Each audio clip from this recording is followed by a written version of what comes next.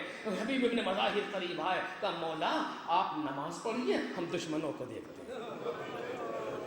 مولا آپ نماز پڑھیے، ہم دشمنوں کو دیکھتے ہیں. جو طریقہ یہی ہے جنگ کا، کچھ لوگ جا کر کے لڑے، کچھ لوگ نماز پڑھے، اس کے بعد میدان الٹ جائے. جو نماز پڑھ رہے تھے وہ جا کر کے لڑے، جو لڑ رہے تھے وہ آ کر کے نماز پڑھے کر بچ گئے، ورنہ اشارے سے نماز کو ادا کریں. حبیب نے کہا مولا نماز پڑھیے، ہم دشمنوں کو دیکھتے ہیں. تلوار نکال کے حبیب نے حسین ابن نمیر پہ حملہ کیا. او ملعون، تیری نماز قبول ہوگی کیا؟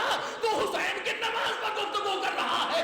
اکیلے حبیب فوجوں سے لڑ رہے ہیں، حسین ابن علی نماز تمام پڑھ رہے ہیں. ادھر نماز کو سلام پھیرا، ادھر سعید تیورا کے گرے. کچھ دیر میں آواز آئی، مولا غلام کا سلام قبول ہو.